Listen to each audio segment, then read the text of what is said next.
60টা জিনিস মানুষ মরে যাওয়ার পরে তার কবরে পৌঁছতে থাকে।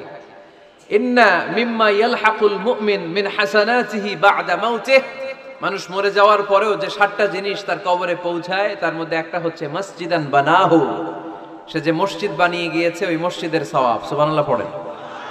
আপনি টাকা দিয়ে মসজিদ বানিয়ে দিলেন, ওই মসজিদে মুসল্লিরা নামাজ পড়ে, রোজাদাররা এসে ওখানে ইফতার খায়, তাহাজ্জুদ আদায়কারীরা তাহাজ্জুদ পড়ে, তাদের সওয়াবের কমতি হবে না, কিন্তু তাদের সওয়াবের একটা পার্সেন্টেজ সওয়াব যে ব্যক্তি মসজিদ বানালো তার আমলনামে আল্লাহ ঢুকিয়ে দেয়। এজন্য বেশি বেশি মসজিদ বানাতে রাজি আছেন তো? তাহলে মসজিদ আবাদ করার প্রথম মাধ্যম হচ্ছে মসজিদ বানানো। 2 নম্বর মাধ্যম হচ্ছে মসজিদে যে জামাতে সালাত আদায় করা। জামাতে সালাতুল জামাআ তাফদুলু সালাতাল ফাযযি বি27 দারাজা। ঘরে নামাজ পড়লে একা একা পড়লে যেই সওয়াব, জামাতে পড়লে 27 গুণ বেশি সওয়াব। সুবহানাল্লাহ বলতে পারলেন না?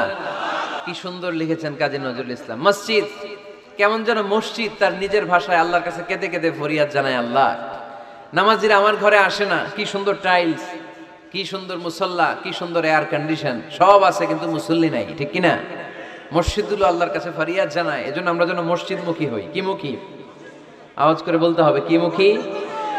মসজিদমুখী। তাহলে মসজিদ আবাদের 1 নম্বর পদ্ধতি মসজিদ বানানো। 2 নম্বর মসজিদে বেশি বেশি যে জামাতে সালাত আদায় করা। 3 নম্বরে মসজিদের সাথে সম্পর্ক জুড়ে দেওয়া, হৃদয়টা যেন সবসময় মসজিদের সাথে লেগে থাকে।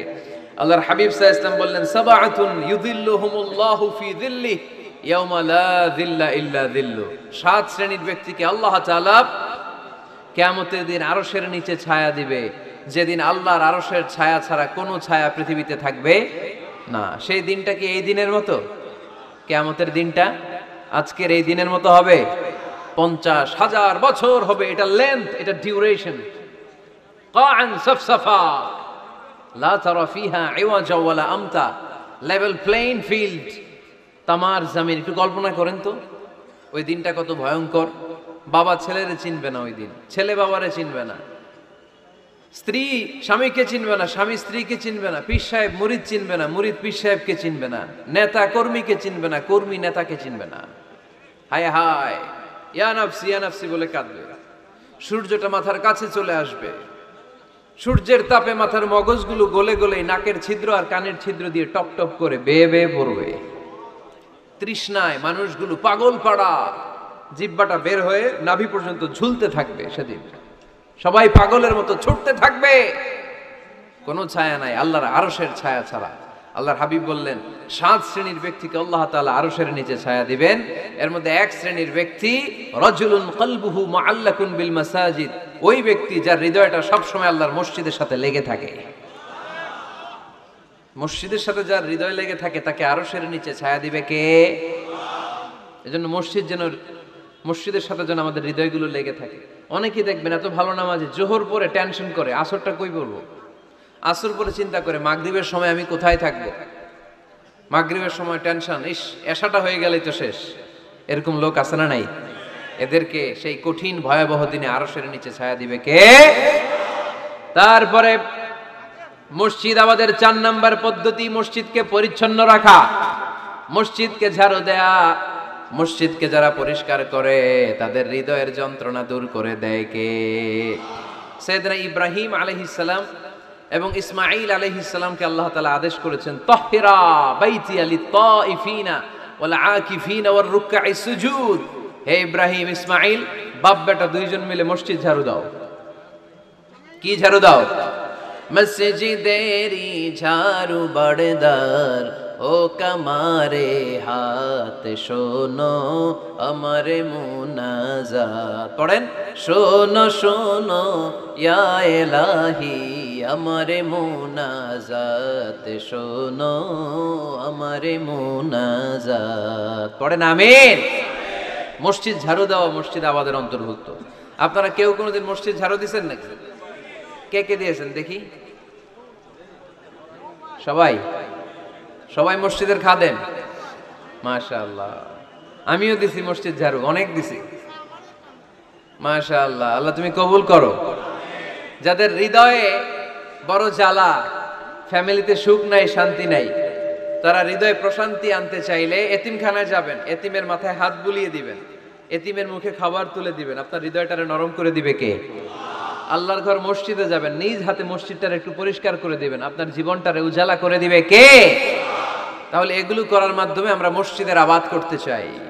আমরা মসজিদের আবাদকারী হতে চাই কি চাই না?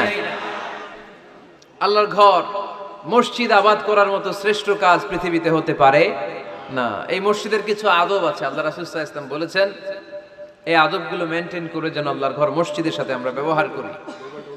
মসজিদের 1 নম্বর আদব হচ্ছে মসজিদে ওযুর সাথে প্রবেশ করা। কিসের সাথে? ওযু করে পরিচ্ছন্ন হয়ে মসজিদে প্রবেশ করা। এজন্য অপবিত্র অবস্থায় গোসল ফরজ, এরকম অবস্থায় মসজিদে ঢোকা যাবে? কথা বলেন, ঢোকা যায়? যেই নারীদের মাসিক চলতেছে, মেনস্ট্রুয়েশনাল পিরিয়ড চলতেছে, ওই নারীদের পক্ষে মসজিদে ঢোকা জায়েজ আছে? নাই। তাহলে এটা হলো 1 নম্বর আদব। মসজিদে ঢোকার সময় কি করে ঢুকবো? ওযু করে। আওয়াজ করে বলেন, কি করে ঢুকবো? ওযু করে। 2 নম্বর আদব হচ্ছে মসজিদে যাওয়ার সময় সবচেয়ে ভালো জামাটা পরে যাব, সবচেয়ে ভালো পাঞ্জাবিটা পরে যাব। জান তো আপনারা? না সবচেয়ে সিরাটা পরে যান? হ্যাঁ, অনেকের নামাজের জন্য একটা পুরান জামা আছে, সিরা পাড়া, এদিকে হাত উঠালে এদিকে দেখা যায়, আছে না নাই? সবচেয়ে সিরা পাড়াটা রাখে নামাজের জন্য, কপাল পোড়া। আর সুন্নাতে খাতনার অনুষ্ঠানে গেলে মাশাআল্লাহ লেহেঙ্গা গায়ে দেয়া যায়, আছে না নাই? না, আপনি ইবাদতের জন্য সবচেয়ে সুন্দর জামাটা রাখবেন। এজন্য রাব্বুল আলামিন বলেন, ইয়া বানি আদম খুযু যিনাতাকুম ইনদা কুল্লি মসজিদ। ও বনি আদম, তুমি যখন আল্লাহর ঘর মসজিদে ঢুকবা, ও বনি আদম, তুমি যখন নামাজের মুসল্লায় দাঁড়াবা, তোমার সবচাইতে দামি, সবচাইতে সুন্দর জামাটা গায়ে দিয়ে তুমি নামাজে দাঁড়াও। ঠিক কি না? তাহলে এখন মসজিদে যাওয়ার সময় কি গায়ে দিয়ে যাবেন বলেন? খিতা করবেন? হ্যাঁ, মাশাআল্লাহ, হ্যাঁ, সবচেয়ে ভালো কাপড়টা আয়রন করে পারফিউম মেখে তারপরে আমরা যাব। রাজি আছেন তো? 3 নম্বর আদব হচ্ছে মসজিদে ঢোকার সময় বাম পা দিয়ে ঢুকতে হয়।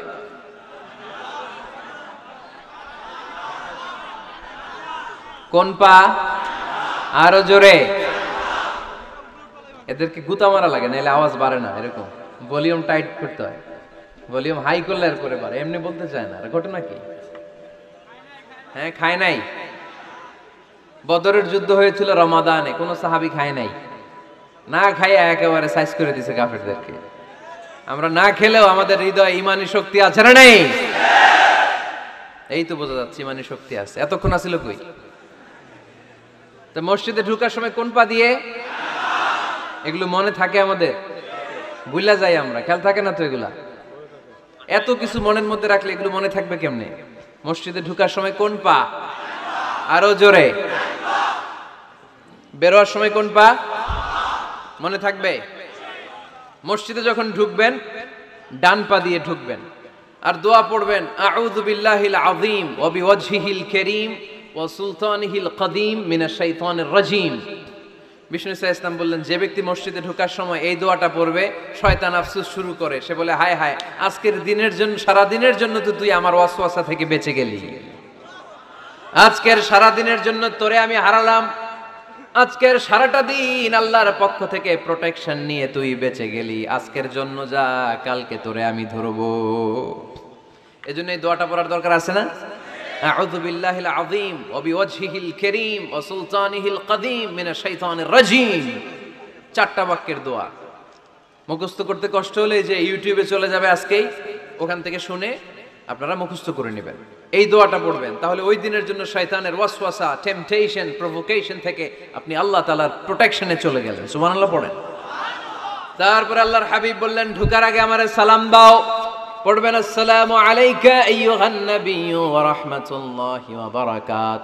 এই 2টা জিনিস যখন করে ফেললেন, তখন ডান পা দিয়ে পড়বেন, আল্লাহুম্মা ইফতাহ লি আবওয়াবা রাহমাতিক। সুবহানাল্লাহ পড়েন।